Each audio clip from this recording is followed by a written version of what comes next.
coming this weekend. Events included just on the east side of the football stadium. Here, 37 clubs participated. The Tucson gay community. The digital terrain map.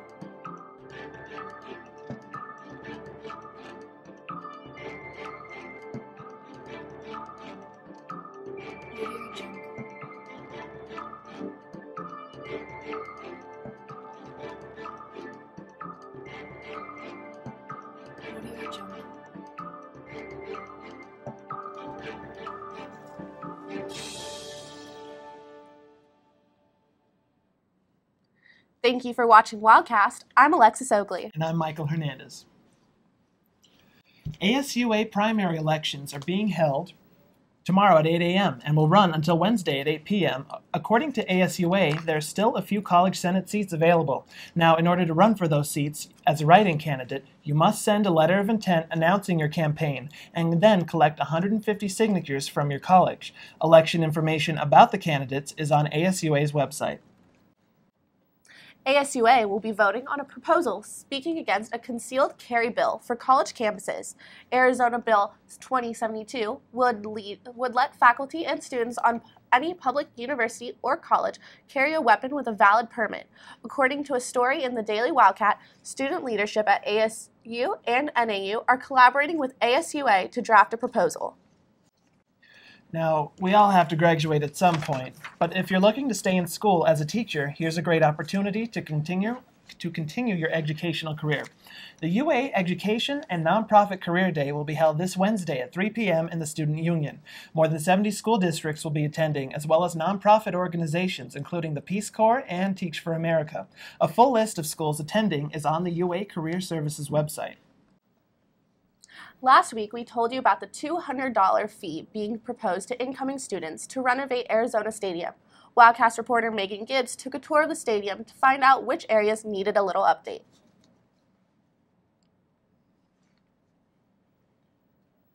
The University of Arizona Department of Athletics has put together a proposal to fund infrastructure renovations for Arizona Stadium. To help fund the renovations, part of the proposal includes a $200 raise in tuition prices for new and incoming students. Byrne, the University of Arizona's Director of Athletics, is calling this a need force. Almost all roads in Tucson lead to where we are right now. And I do think that's worth investing in. And we have to find solutions to address the issues that are here. 3/4 of the stadium have not seen improvements since the 1920s when it was built. The school hopes to improve traffic and airflow by knocking down a portion of the stadium's dorms that have been vacant since the 90s. Because of the little capacity of concessions and bathrooms, the stadium relies heavily on porta potties during game day. There's been some backlash from students who have a variety of opinions on this topic. For incoming students, it could be seen as a benefit, but it could also be seen as a bit of a frivolous spending. It really depends on how invested in the sports that you are and if you're willing to go to the stadiums, because I think it does need renovation, but finding the funding for it is very difficult.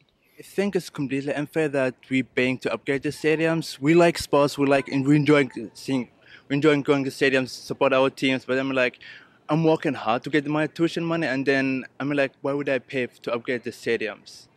The athletics department is sensitive to price points with students for going to school, so they've recently teamed up with student leadership in order to create a survey to work with the student body on this issue.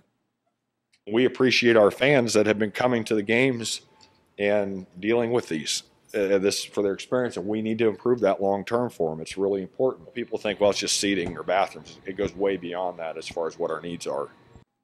The project will not break ground for about another 2 years. There have been dozens of models for funding, and they have yet to go through approval processes with the Board of Regents. The goal for this project is to make it a group effort, as every project before this has been done primarily through fundraising.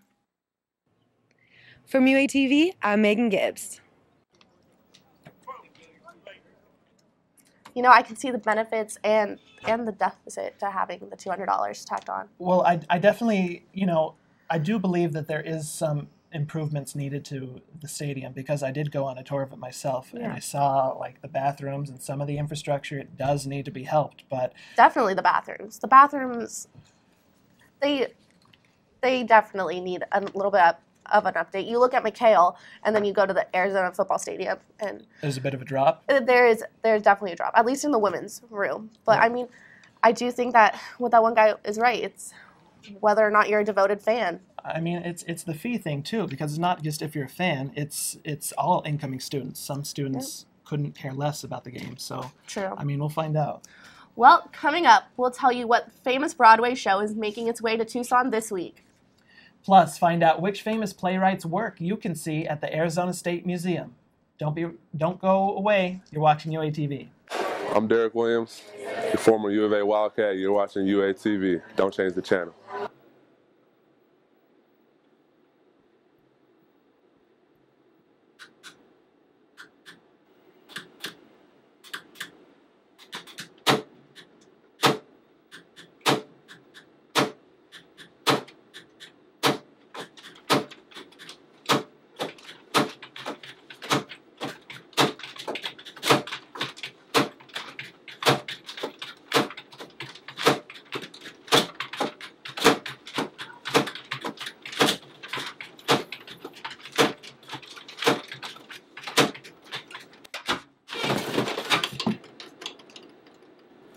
What are you guys doing?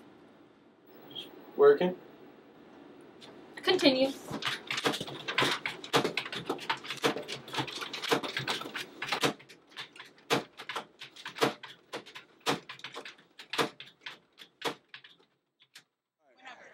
Hi, it's David Hasselhoff, the Hoff. Get Hoff with UATV. Stay tuned. Don't change the dial.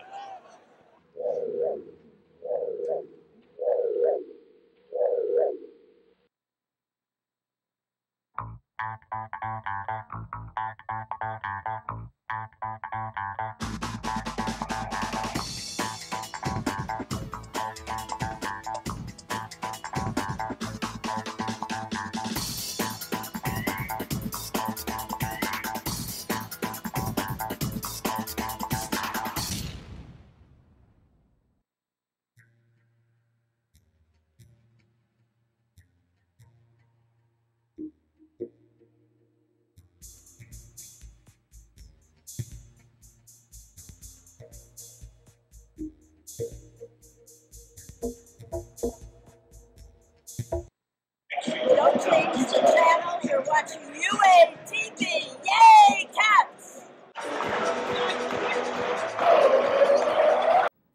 Theater buffs, it's time to get your tickets. The Book of Mormon is making its way to Centennial Hall this week. The popular Broadway musical from the creators of South Park will be running from the 16th through the 21st. Tickets start at $40, and show prices and times are available at BroadwayInTucson.com. To see or not to see, that's the choice you'll have to make now that Shakespeare's original works are here at the Arizona State Museum. Starting today through March 15th, you'll be able to see his first published works from 1623, including Macbeth and Julius Caesar. The Folger Shakespeare Library in Washington, D.C. is sending an original copy to each state for the 400th anniversary of Shakespeare's death, and the U of A was chosen as the Arizona site. Now, unfortunately, weather reporter Tara Alfano could not make it this evening, but Michael Hernandez has your weather forecast. That I do, Lexi. And so we're going to have temperatures spike over the next couple of days, with a high of 92 expected by Wednesday afternoon. Now, today was a sunny one with a high of 81, and we're expecting a low tonight of around 47 degrees. Now, after the heat has peaked, things will start to cool off for Thursday and Friday, with expected temps in the early 80s. So not too bad. I think that we're pretty lucky to be getting weather in the 80s right now compared to other parts of the country. It will be partly cloudy over the weekend, but nothing out of the ordinary for Tucson. So things are looking pretty good for this week, I'd say. Now, that sounds very nice. It sounds perfect. It was almost too hot for February this week. I mean, with Valentine's Day, right. I just kind of wanted to wear a long sleeve and cuddle up, but the 90-degree heat did no. not make it the case. That'll be coming back soon, though. Oh, so. goodness. Get ready. Oh, goodness. It was an exciting time for Arizona athletics. Men's basketball got their groove back in McHale, and softball season had a beautiful weekend here in Tucson for the Hillenbrand Invitational. Now, don't go away. We'll be right back with your UA sports. I'm Derek Williams, the former U of A Wildcat. You're watching UATV. Don't change the channel.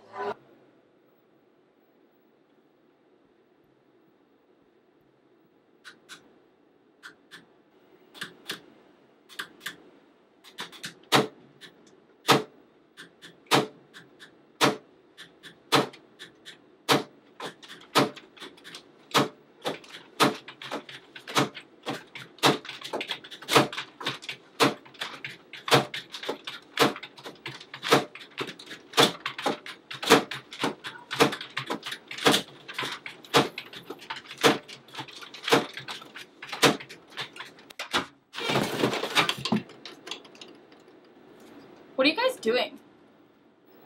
Working? Continue.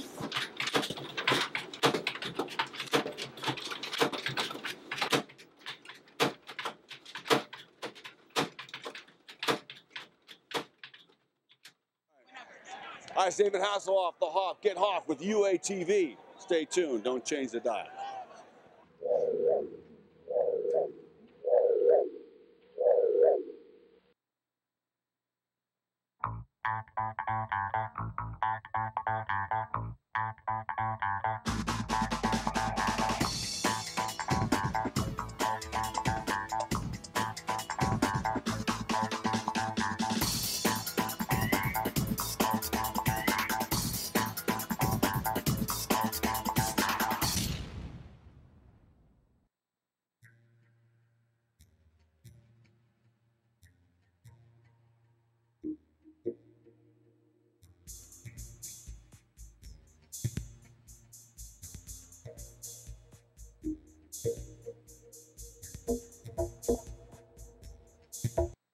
Don't change the channel. You're watching UATV. Yay, Caps!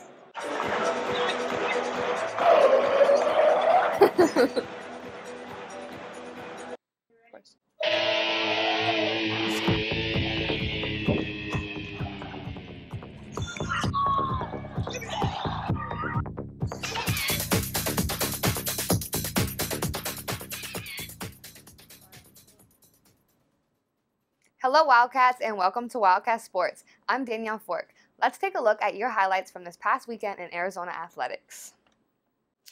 Men's basketball earned 2 big wins here in McHale this weekend, holding off both UCLA and USC.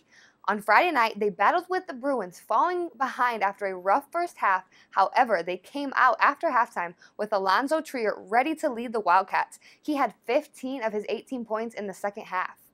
The whole team carried this intensity into Sunday, where they defeated the Trojans 86-78. Gabe York led the team with 17 points, earning his spot as the 50th Wildcat in the 1,000-point club here at Arizona. Women's basketball had a tough weekend in Northern California as they fell to Stanford 82-58 and Cal Berkeley on Sunday 73-52. Jalea Bennett and Michael Miller led the Wildcats in the Stanford game with 12 points each, while Melina Washington earned her 15th double-digit game at Cal Berkeley. Arizona Track and Field competed in New Mexico at the Don Kirby Invite and the Husky Classic. The highlight of the weekend was Arizona women's 4x400 relay squad broke the school record. The record of 3:36:13 was set 4 years ago, and their time was 3:33:29. It was a beautiful weekend out at the softball field where our Lady Wildcats hosted the Hillenbrand Invitational. Wildcat sports reporter Cherie Cole has a recap of the games. Last weekend, the softball team started off their season by playing in the Hillenbrand Invitational from February 11th to February 14th. The Wildcats played against Southern Utah, North Texas, Purdue, Nebraska Omaha, and UC Santa Barbara. The team had 14 home runs in the 6 games that they played. Katiana Maiuga, a junior from San Diego, California, and also plays in the outfield, had one of the home runs that got the crowd really hyped up. And I thought Kati swung the bat really well tonight. She was also a third-team NFCA All-American in 2015. Taylor McQuillin, freshman pitcher, talks about her first games as a collegiate player and how the team played.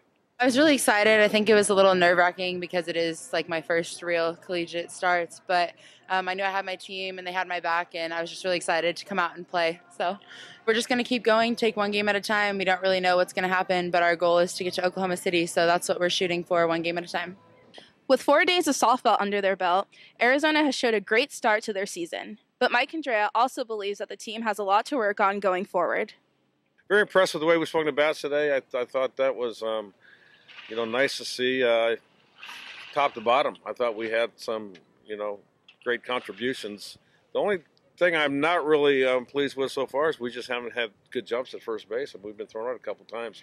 Last night got thrown out on a changeup, and that really kind of freaked me out. So, it's work in progress. Got to keep taking a look at things, but I think this team has worked really hard to get to this point. I think they're a very tight group right now, and we're where we need to be at this point. Arizona will travel to Palm Springs this weekend to play in the Mary Nutter Classic. Reporting from Hillenbrand Stadium for Wildcast Sports, I'm Cherie Cole. Arizona Gymcats barely fell short of a win against Stanford on Saturday. They hit 24 of 24 routines in McQuillin in front of a crowd of 3,000 fans, but it just wasn't enough. The final score was 196.65 to 196.15. Wildcast Sports reporter Chris Delgado has the story. Now on court for Arizona, Selynna Felix-Terrazas. Junior standout Selynna Felix-Terrazas got her start in gymnastics like many gymnasts do at a young age. Actually started at the age of 3 and I'm 20 right now. The reason why my mom put me into gymnastics was because I was this really crazy child and she didn't really know what to do with me, so she was just like, okay, let's put you in the gymnastics team. It wasn't like anything too serious. It was just like one of those where you can just be there for like an hour and just hang out and do whatever you want. And then soon as I saw the other girls doing like other skills, I was like, oh, like I can do that. And without being told or trained, I just kind of learned it on my own. One interesting fact about Selynna is that she is adopted. Basically, well, my mom that I live with or whatever, she was friends with my biological mother, and they became friends, and my mom couldn't have kids, and my biological mom, she had a kid and she didn't really want one, so she was like, okay, like you can have mine. Through humble beginnings, Selynna has always had gymnastics as an outlet. In high school, I really suffered a lot. I was bullied for many reasons, being short, being lesbian. You know, at that age, it was not something you really come out to, and my mom always told me to embrace who I was as a person, and I didn't really care what anyone said regardless what was going to happen to me. So whatever happened at school, I would just kind of let it out into the gym, and I just started from there, and I've always just loved gymnastics no matter what. Even when I have family problems or relationship problems, I always zone into the gym and let it all out. Through hard work, determination, and grit, Selynna set out to become a Division I gymnast, and it all began with one special moment. I came to a meet here at the U of A, and I was really young, probably about the age of like 10. I was really young. And I remember because I was watching Deanna Graham's compete and all of them, and I used to tell my mom, I was like, Mom, I'm going to be there. And she's like, are you sure? I was like, yeah, just watch. And like a lot of doubters, there's always going to be doubters, and I just proved to everyone wrong. And now I'm here, down on the floor, staring at them, looking at the stadiums. But that is only the start, because she has high aspirations for herself going into the future. I am majoring in literacy, leadership learning, and I'm minoring in Spanish, but I want to double major. But just depending on how the classes go and everything, I want to double major. And what I want to do when I grow up is make my own nonprofit organization with children with special needs. Reporting from Mary Roby Gymnasium for Wildcast Sports, I'm Chris Delgado. Well, the Sun Devils are coming to McHale this Wednesday to take on our men's basketball team. Make sure you deck out in all the AZ gear that you've got and head out to the rivalry game to cheer on the Cats. That's all we have for sports. We'll be right back.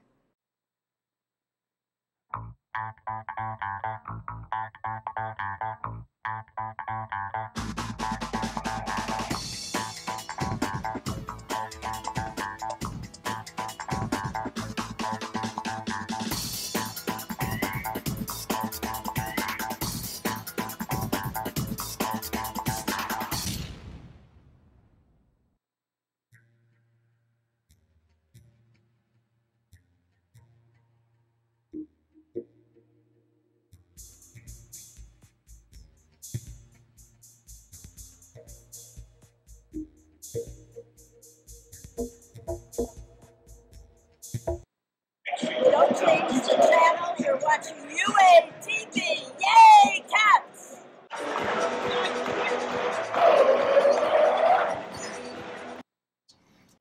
A Tucson-based orchestra has a new piece of hardware to add to their ensemble, a Grammy.